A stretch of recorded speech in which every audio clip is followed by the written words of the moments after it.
समय के साथ तालमेल बैठाने से कोई भी काम इजीली हो जाते हैं और थोड़ी सी मेहनत और प्लानिंग कर ली जाए ना तो लाइफ को हम कंफर्टेबल बना सकते हैं, वरना कर तो वो वैसे भी जाएगी ही। कहते हैं ना कि बूंद बूंद से घड़ा भर जाता है, वैसे ही थोड़े थोड़े काम अगर डेली किए जाएं तो उनका रिजल्ट काफ़ी अच्छा आता है और काम भार भी नहीं लगते हैं। तो आज के व्लॉग में मैं आप लोगों के साथ अपना आफ्टर जॉब घर आने के बाद जो मेरे घर के काम होते हैं इवनिंग के, वो सब अपना रूटीन शेयर करने वाली हूँ। तो hello everyone, welcome back to my channel. कैसे हैं आप सभी? उम्मीद करती हूँ सभी लोग बहुत ही बढ़िया होंगे। एक नए व्लॉग में सभी का फिर से वेलकम है। फर्स्ट ऑफ ऑल सबकी जानकारी के लिए बता दूं, मेरा नाम है पूजा और मैं एक होम मेकर के साथ साथ एक वर्किंग वुमेन भी हूँ। और मेरे चैनल पे आपको मेरे डेली लाइफ से related videos and home making के वीडियोस एंड इसके साथ साथ लाइफस्टाइल और फैशन से रिलेटेड वीडियोस भी देखने को मिल जाएंगे। तो अगर आप इस टाइप के वीडियोस में इंटरेस्टेड हो तो प्लीज़ मेरे चैनल को सब्सक्राइब कर ले और हमारी इस छोटी सी फैमिली का हिस्सा बन जाएं। तो यहाँ पे मैं आज का व्लॉग स्टार्ट कर रही हूँ शाम के तकरीबन 4:30 बजे से। घर आने के बाद ना मैं चली गई थी थोड़ा सा मार्केट, थोड़ा सा कुछ सामान लाना था, तो आधा घंटा मुझे लग गया था। तो बस आने के बाद फिर चेंज वगैरह करने के बाद मैं आ गई सीधे फर्स्ट फ्लोर पे। तो मुझे करनी थी इस जगह की आज डस्टिंग क्लीनिंग। लगभग 3 दिन गुजर गए थे। तो यहाँ पे आप देख सकते हो रेलिंग पे काफ़ी सारी धूल जमा हो गई थी, जो कि मैंने आपको दिखाया भी। तो घर ना मतलब कॉलोनी में है भले, बट इतनी सारी गाड़ियाँ वगैरह चलती रहती है ना, जिसकी वजह से धूल मिट्टी उड़ के आ ही जाती है। 2 दिन बीतने के बाद ना इसकी साफ़ सफाई करनी ज़रूरी ही हो जाती है। और हर दूसरे 2 दिन बाद मैं फर्स्ट फ्लोर की क्लीनिंग करती हूँ, बट अब 3 दिन हो गया था तो थोड़ा सा गंदगी मुझे ज़्यादा ही लग रही थी। तो मैंने कहा चलो फटाफट लग जाते हैं अपने कामों में। तो सबसे पहले यहाँ मैं करती हूँ डस्टिंग। तो जो भी एरिया मुझे लगता है वो सारा मैं अच्छे से सूखे कपड़े की हेल्प से पोंछ देती हूँ। वैसे टाइम ज़्यादा लगता नहीं, अगर लग जाओ ना तो मतलब फटाफट सारे काम हो जाते हैं। और आलस करने लग जाओ ना तो फिर कोई भी काम हो वो तो बड़ा लगता ही है। तो बस मेरा ये डेली का रूटीन है कि घर आने के बाद मैं एक काम अपने माइंड में रखती हूँ जो कि मैं डेली करती हूँ। तो इससे ना मतलब मैं इकट्ठा कामों का भार भी नहीं मेरे ऊपर पड़ता और थोड़े थोड़े करके ना मेरे जो भी घर के काम है वो हो जाते हैं और घर की जो एक्स्ट्रा साफ़ सफाई है वो मेरी हो जाती है। तो इसी हिसाब से ना मैंने अपने घर के कामों को करने का एक रूटीन बनाया हुआ है। सुबह मेरा जो होता है वो डेली के जो मेरे काम होते हैं, जैसे कि डस्टिंग, क्लीनिंग नीचे के पूरे एरिया की, और साथ साथ लंच वगैरह बनाना, टिफ़िन वगैरह बनाना, और थोड़े बहुत जो भी काम होते हैं वो मैं सुबह करके जाती हूँ। क्योंकि सुबह ना बहुत ज़्यादा जल्दी रहती है और सुबह टिफ़िन वगैरह रेडी करना होता है टाइम से, और खुद भी जॉब पे जाना होता है। तो आप समझ सकते हो इतने सारा टाइम मेरे पास रहता नहीं है कि मैं एक्स्ट्रा कोई साफ़ सफाई कर पाऊँ। तो इसके लिए मैं अपना इवनिंग का टाइम चुनती हूँ, जिसमें मैं अपना जो भी घर का एक्स्ट्रा काम होता है वो करती हूँ। बाकी के जितने भी काम मैं होता है वो मैं कोशिश करती हूँ कि जो भी ज़्यादा भारी वाले काम हो वो मैं संडे को निपटा सकूँ, जिससे मेरा जो पूरा हफ्ता होता है ना वो एक कंफर्टेबली मेरा बीत सके। और ये फर्स्ट फ्लोर की जैसे मैंने क्लीनिंग बताई हुई है कि मैं हफ्ते में मतलब लगभग 2 बार मैं यहाँ की क्लीनिंग कर लेती हूँ। तो बस आज मैं यहाँ पे लग गई हूँ साफ़ सफाई करने में। डस्टिंग होने के बाद फिर मैं पूरे एरिया में अच्छे से झाड़ू निकालती हूँ और उसके बाद मैं आ गई यहाँ पे पोंछा निकालने में। तो सब जिस दिन भी मैं साफ़ सफाई करती हूँ ना उस दिन अच्छे से पूरा डीपली मैं क्लीनिंग कर देती हूँ, ताकि ना 2 दिन अच्छे से आराम से चल जाता है। तो फिर यहाँ पे मैं पूरा जो एरिया मुझे लग रहा है कि जो रेडिंग वाले एरिया हैं जहाँ जहाँ, वहाँ पे मैंने हाथ से पूरा अच्छे से कपड़े की हेल्प से पूरा पोंछा लगाया है। और उसके बाद फिर बाकी के एरिया में मैं यहाँ पे मॉप की हेल्प से ना पोंछा लगा दे रही हूँ। इससे ना इजीली जल्दी जल्दी हो भी जाता है।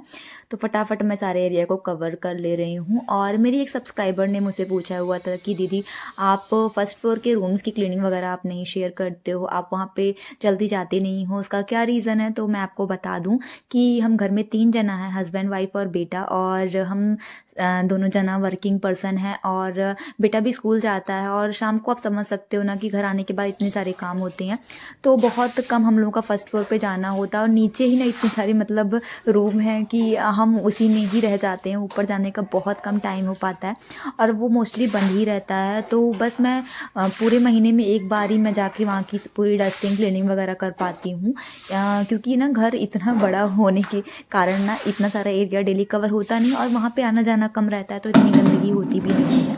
तो इसीलिए मैं बहुत कमी वहाँ पे चाहती हूँ। और जब भी मैं साफ़ सफाई करती हूँ, मैंने अभी पिछली बार ना जनवरी में आई थिंक 15 जनवरी को शायद मैंने पूरी क्लीनिंग की थी, उसका मैंने व्लॉग भी डाला हुआ था जब मैंने क्लीनिंग की थी। तो और अब मैं लगभग मुझे लग रहा है कि अब इस संडे मैं उस एरिया की क्लीनिंग करूँगी, तो फिर मैं व्लॉग डालूँगी। और आप लोगों को first of all thank you कि आप ना इतने अच्छे से मेरे व्लॉग्स देखते हो, आपको पता है कि मैं कहाँ क्या चीज़ें नहीं करती या फिर क्या चीज़ें मेरे व्लॉग में नहीं दिखती हैं। तो मुझे बहुत खुशी होती है कि मेरे सब्सक्राइबर मुझसे जुड़े हुए हैं।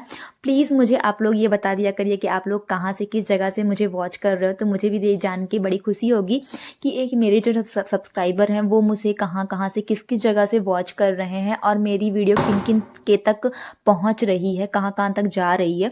और जो भी मुझसे फ़र्स्ट टाइम जुड़े तो प्लीज़ अपना नाम ज़रूर कमेंट बॉक्स में डाला करिए। मुझे बहुत खुशी होगी कि मेरे ये सब्सक्राइबर यहाँ से मुझसे जुड़ रहे हैं। और सच बताऊँ ना कि जितना आप लोग क्यूरियोसिटी से व्लॉग देखते हो ना, उतनी क्यूरियोसिटी हम व्लॉगर को भी होती है कि हमारे सब्सक्राइबर कहाँ के हैं। जितना आप लोगों को क्यूरियोसिटी होती है हमारे बारे में जानने की, उतनी ही हमारी क्यूरियोसिटी भी होती है कि हमारे सब्सक्राइबर हमें कहाँ से देख रहे हैं, कैसे हैं, किस जगह से हमसे जुड़े हुए हैं। तो सच बताऊँ तो हमारा आपका फेस टू फेस वाला रिश्ता तो नहीं है, बट सच बताएं तो दिल का रिश्ता हमारा आपका जुड़ा हुआ है। कहीं ना कहीं हमारे घर परिवार में जब भी बातें होती हैं तो हमारे सब्सक्राइबर की बातें ज़रूर कहीं ना कहीं उठती हैं। तो सच बताऊँ बहुत खुशी मिलती है कि एक नई फैमिली मैंने बनाई हुई है कि जो कि मुझे इसके थ्रू जानती है। और जल्दी मैं एक Q&A वीडियो डालूंगी जिसमें मैं आपके जितने भी क्वेश्चन हैं मेरे से रिलेटेड वो सारा मैं शेयर करूंगी। तो चलिए व्लॉग पे आते हैं। तो ऊपर की साफ़ सफाई करने के बाद मैंने नीचे बाहर रैंप पे पानी डाला था। उसके बाद फिर मैंने जो भी कपड़े मैं घर आने के बाद मैंने मशीन पे लगाए हुए थे ना, वो मैंने स्टैंड पे डाल दिए हैं। और कुछ कपड़े मैंने यहाँ पे पानी में भिगो दिए थे इजी डाल के ना। ये वुलन से मेरे जो सूट है ना, जो सॉफ्ट होते हैं वुलन वाले, वो मैं इसीलिए हाथ से इनको धुलना प्रेफर करती हूँ। तो इनको मैंने हाथ धुल दिया था। और जैसे कि अब ठंडियाँ जा रही हैं तो थोड़े थोड़े कपड़े मैं क्या कर रही हूँ कि धुलती जा रही हूँ और उनको फोल्ड करके रखती जा रही हूँ। जब इकट्ठा सारे कपड़े मेरे धुल जाएंगे तो सबको मैं अच्छे से पूरा पैक करके ना अंदर डाल दूँगी। और थोड़ा थोड़ा करके रहता है तो ठीक भी रहता है इकट्ठा, क्योंकि सारे कपड़े धुलना पॉसिबल भी नहीं क्योंकि इतने सारे कपड़े हो गए हैं। और जितना मतलब खुशी मिलती है इनको निकालने में ना, और सच बताऊँ उससे ज़्यादा मेहनत लगती है इनको वापस रखने में। और अब जैसे जैसे कि मतलब गर्मियाँ आ रही हैं, ठंडियाँ जा रही हैं, तो ऐसे लग रहा है ना कि ये एक बहुत बड़ा काम है कि मतलब मुझे ये करना है। और सोचो तो सच बताऊँ तो सारा काम बड़ा ही होता है, बट अगर आप करने लग जाओ ना तो कोई भी काम मुश्किल नहीं है, सारा काम हम कर सकते हैं। तो बस सब हमारी सोच पर ही निर्भर करता है। तो इसीलिए मैं थोड़े थोड़े कपड़े वॉश करती जाती हूँ। तो कपड़े वॉश करने के बाद मैंने हाथ में धुल दिया था। उसके बाद मैंने मंदिर में दिया जलाया है, तुलसी जी के पास मैंने दिया जलाया है। और बाहर गेट के बाहर भी मैं दीपक जलाती हूँ, तो बस वहाँ भी मैंने दीपक जला दिया था। और इसके बाद आ गई मैं सीधे अंदर और अब मैं लग गई हूँ यहाँ पे चाय वगैरह की प्रिपरेशन करने में। तो हस्बैंड जी अभी थोड़ा सा लेट आएंगे तो मैंने सोचा चलो बना के रख लेते हैं, आएंगे जब तो उनका निकाल दूंगी मैं। और एक साइड मैं यहाँ पे रात के डिनर की भी तैयारी में लग गई हूँ। तो आज डिनर में बनाने वाली थी आलू की कचौरियाँ और साथ में हरी धनिया की चटनी। तो बस उसी के लिए मैंने आलू रख दिए हैं बॉयल होने के लिए। आलू का साइज़ थोड़ा सा बड़ा था ना, तो उसको मैंने बीच से कट कट करके रखा है। और जो रेड वाली आलू होती है ना, उसकी कचौरियाँ काफ़ी टेस्टी बनती हैं। और इसके पहले ना वाइट वाली आलू आ गई थी, उस मतलब वो तो इतनी ज़्यादा मतलब गीली हो जाती है तो कि बिल्कुल भी बेलते बनता ही नहीं है उसको मतलब यूज़ करने में मुझे नहीं पसंद आती उतनी ज़्यादा। तो मैंने उसको सब्जी में कैसे तैसे करके ख़त्म किया। फिर मैंने सोचा अब मैं नेक्स्ट टाइम वाइट वाली आलू नहीं लाऊंगी। तो बस इसके बाद फिर मैंने यहाँ पे थोड़े से मखाने भी रोस्ट कर लिए थे और यहाँ पे चाय वगैरह लेके मैं आ गई हूँ रूम में। तो यहाँ पे साथ साथ मैं अपने बेटे की स्टडी वगैरह भी करा रही हूँ क्योंकि उसके भी ना एग्ज़ाम अब नज़दीक आ रहे हैं। तो उसके भी मार्च स्टार्टिंग से ही एग्ज़ाम वगैरह स्टार्ट हो जाएंगे। तो फिर यहाँ मैं उसका थोड़ा बहुत रिवीजन जो था वो मैं करा रही हूँ। साथ में उसका थोड़ा बहुत ट्यूशन का वर्क था वो भी मैंने कंप्लीट कराया। तो बच्चों के पीछे लगना पड़ता है क्योंकि बच्चे ना खुद से तो कुछ वैसे उतना करते नहीं हैं। तो हम दोनों जनों में जिसके पास भी टाइम रहता है वो बच्चे के पे ध्यान दे देता है, थोड़ा बहुत उसके साथ टाइम स्पेंड कर देता है, जिससे ना बच्चों को भी लगता भी है कि हाँ हमारे पेरेंट्स हमारे ऊपर ध्यान देते हैं, तो वो भी पढ़ाई में मन लगाते हैं। तो यहाँ बेटू कुछ पूछने के लिए आया हुआ था, पर जैसे उसने देखा कि कैमरा ऑन है तो फिर वो हट गया। हाँ, बस मैं यहाँ पे आटा वगैरह गूंद ले रही हूँ। फिर मैंने उसको बोला कि अब जाके ना डैडी से अपनी स्टडी कंप्लीट करा लो, जो पूछना है उनसे पूछो, क्योंकि मैं यहाँ पे लग गई थी डिनर की तैयारी में। तो फटाफट मुझे बनाना भी था इसको, क्योंकि अभी है ना आलू वगैरह भी मैं यहाँ पे भून के बनाऊंगी ना कचौरियाँ, तो थोड़ा सा टाइम तो लगेगा ही। तो मैंने इसको ना भून के बनाना है, तो इसके लिए मैंने थोड़े से ना यहाँ पे मूंगफली, जो मैंने मखाने में मूंगफली जब रोस्ट की थी ना, तो मैंने यहाँ पे मूंगफली बचा ली थी, उसको मैं कचौरी में थोड़ा सा डालूंगी। ऐसा ये पूरा जैसे समोसे का फिलिंग होता है ना, वैसा ही मैं बनाने वाली हूँ कुछ। और जब मैंने इसको भूना था ना, तो सबको थोड़ा थोड़ा टेस्ट करने को दिया था, तो सबको काफ़ी पसंद आया। तो सब बोल रहे थे ऐसे ही खाने में काफ़ी टेस्टी लग रहा है ये। तो मतलब इस तरह अगर भून के अच्छे से बनाओ ना, समोसा मसाला वगैरह डाल के, मैगी मसाला वगैरह डाल के, तो काफ़ी टेस्टी सा मतलब इसका जो भरावन होता है वो बन जाता है। तो ये कचौरी भी काफ़ी बढ़िया और अच्छी लगती है खाने में। तो यहाँ देख सकते हो, यहाँ मेरा पूरन जो होता है वो रेडी हो चुका है। फिर इसको मैंने ठंडे होने के लिए छोड़ दिया था, और आटा भी मैंने ना गूंद के रख दिया था, तो वो भी सेट हो गया है। तो फटाफट यहाँ मैंने कढ़ाई चढ़ा दी है। और कचौरी को तलने के लिए मैं यहाँ पे ना सरसों का तेल ही यूज़ करती हूँ। मोस्टली मैं जितने भी चीज़ें बनाती हूँ वो मैं सरसों के तेल में ही बनाती हूँ। और ये वाला जो तेल रहता है ये ना हम मतलब सरसों लेके ना फिर उसको पिरवा के बनवाते हैं, तो इससे मतलब ये एकदम शुद्ध रहता है और खाने में काफ़ी ज़्यादा टेस्टी भी रहता है। तो यहाँ देख सकते हो कचौरियाँ भी रेडी हो चुकी हैं। तो बस सबकी प्लेट्स मैंने यहाँ पे लगा दी है, साथ में मैंने यहाँ पे हरी धनिया की चटनी भी बना ली थी। अब फटाफट हम अपना डिनर करेंगे।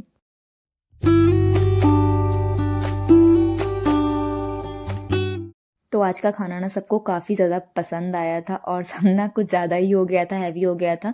बट कभी कभी बीच बीच में इस तरह का कुछ भी बनाओ चेंज करके ना, तो मतलब अच्छा भी लगता है।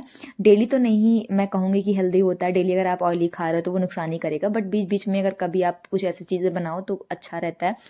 तो बस डिनर वगैरह होने के बाद फिर मैंने जितने भी बर्तन वगैरह थे वो सब मल लिए, किचन को मैंने पूरा क्लीन कर लिया था, और बेटू को दूध दे दिया था। दूध वगैरह लेके वो अपना फिर सोने चला गया था। और मैंने यहाँ पे उसके बाद जो सुबह टाइम में सब्जी वगैरह बनानी है उसकी भी मैंने प्रिपरेशन रात में ही करके रख ली है, ताकि जो सुबह मेरा सारा काम आसान रहे। तो ये मेरा आफ्टर जॉब इवनिंग से लेकर नाइट तक का रूटीन है। फ्रेंड्स, कैसा लगा आपको आज का मेरा ये व्लॉग? पसंद आए तो लाइक करिएगा, चैनल पर अगर आप फर्स्ट टाइम विजिट कर रहे हैं चैनल को सब्सक्राइब करिएगा। मिलते हैं नए व्लॉग में, तब तक के लिए बाय बाय दोस्तों, टेक केयर।